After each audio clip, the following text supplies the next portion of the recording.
नमस्ते। सभी का इस नए एक्सप्लेनर में स्वागत है। गणित के कॉन्सेप्ट्स कभी-कभी बहुत मुश्किल लग सकते हैं, है ना?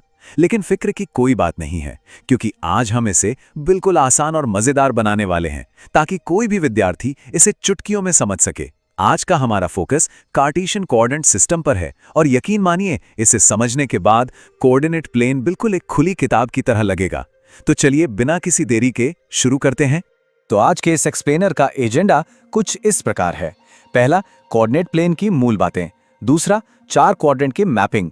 तीसरा, और अभ्यास के लिए एक एकदम अलग सेक्शन, अध्याय के हल यानी रेयान का कमरा। और आखिर में वास्तविक दुनिया में इसके उपयोग। चलिए सबसे पहले भाग 1 की ओर बढ़ते हैं, कोऑर्डिनेट प्लेन की मूल बातें। सबसे पहले कुछ बुनियादी शब्दों को समझ लेते हैं। ये कार्टेशियन प्लेन आखिर होता क्या है?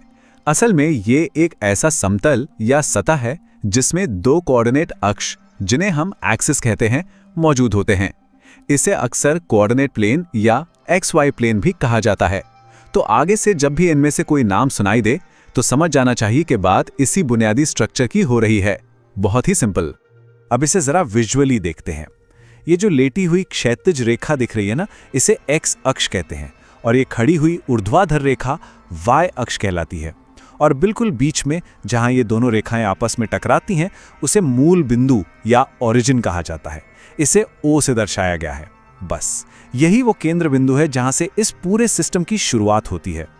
इन अक्षों पर पॉइंट्स को कैसे दर्शाना है, इसके कुछ बहुत ही आसान नियम हैं। अगर किसी पॉइंट का y कोऑर्डिनेट 0 है, जैसे P ऑफ x, 0, तो वो पॉइंट एकदम x अक्ष के ऊपर ही बैठेगा। और इसका उल्टा भी बिल्कुल सही है। अगर x कोऑर्डिनेट 0 है, जैसे P ऑफ 0, y, तो पॉइंट हमेशा y अक्ष पर होगा। एक और छोटी सी टिप, ग्राफ पर पॉइंट्स लिखते वक्त बीच का बराबर का चिन्ह यानी इक्वल्स हटा देना एक आम चलन है। हम सीधा P ऑफ x, y लिख देते हैं। इससे काम जल्दी और आसानी से हो जाता है। अब आगे बढ़ते हैं भाग 2 की तरफ, चार क्वाड्रेंट की मैपिंग।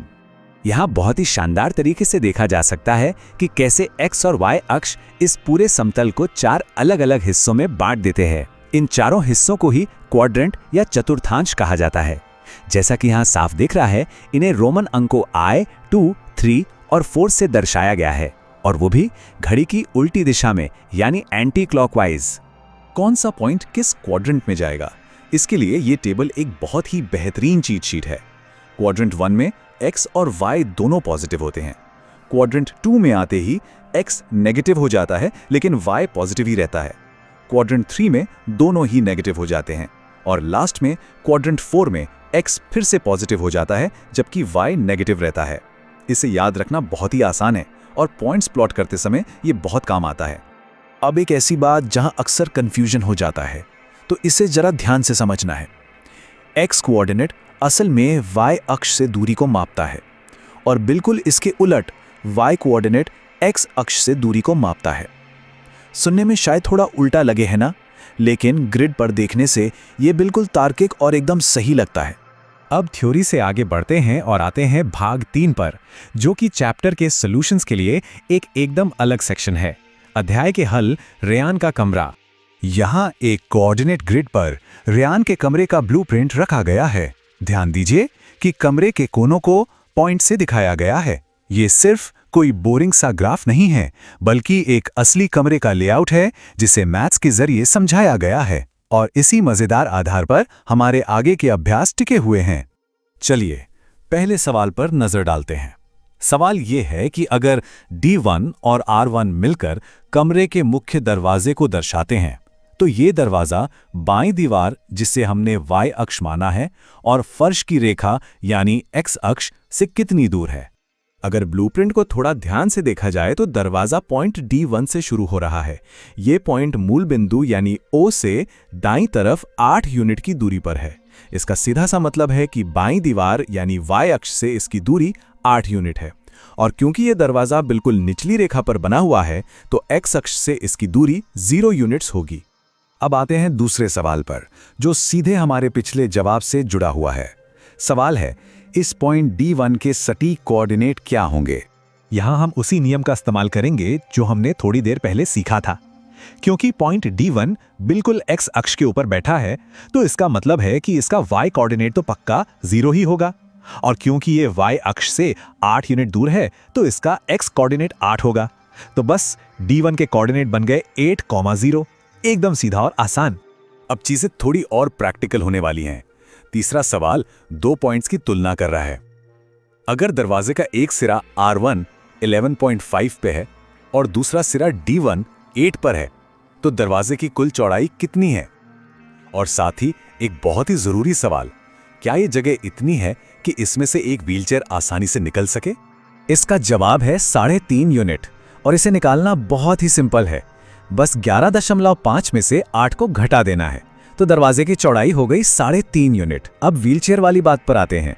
3.5 यूनिट एक काफी अच्छी खासी जगह होती है, जिससे एक व्हीलचेयर आराम से आर पार जा सकती है। देखिए कैसे मैथ्स असल जिंदगी की समस्याओं से जुड़ जाता है। अभ्यास का ये आखिरी सवाल हमें y अक्ष की तरफ ले जाता है। इसमें पूछा गया है कि अगर बाथरूम के दरवाजे के सिरे B1 0,15 और B2 0,4 हैं, तो क्या ये बाथरूम का दरवाजा हमारे पहले वाले मुख्य दरवाजे से संकरा है या चौड़ा? चलिए जल्दी से इसकी चौड़ाई भी निकाल लेते हैं। B2 यानी 4 में से B1 यानी 1.5 घटाने पर हमें मिलता है 2.5 यूनिट। तो बाथरूम के दरवाजे की चौड़ाई हुई 2.5 यूनिट। अब अगर इसकी तुलना कमरे के मुख्य दरवाजे से करें, जो कि 3.5 यूनिट चौड़ा था, तो मैथ्स हमें साफ साफ बता देता है कि बाथरूम का दरवाजा मुख्य दरवाजे से संकरा है। और अब हम अपने आखिरी भाग पर पहुंच गए हैं, भाग 4, वास्तविक दुनिया में उपयोग। इस एक्सप्लेनर के अंत में एक बहुत ही गहरा सवाल सोचने के लिए छोड़ना चाहेंगे। जिस तरह अभी ग्रिड का इस्तेमाल करके एक दरवाजे की चौड़ाई मापी गई, क्या कभी आसपास के घरों या स्कूलों के दरवाजों पर ध्यान दिया है? क्या वे दरवाजे व्हीलचेयर का इस्तेमाल करने वाले लोगों के लिए आसानी से सुलभ हैं? कोऑर्डिनेट ज्योमेट्री सिर्फ ग्राफ पेपर पर पॉइंट्स लगाने तक सीमित नहीं है। ये हमारे आसपास के स्पेस को समझने, आर्किटेक्चर को बेहतर बनाने और दुनिया को सभी के लिए आसान बनाने का एक बहुत ही शानदार टूल है। इसी विचार के साथ आज का ये एक्सप्लेनर यहीं समाप्त होता है। सीखते रहिए और इस ज्ञान को हमेशा अपने आसपास की दुनिया में लागू करते रहिए।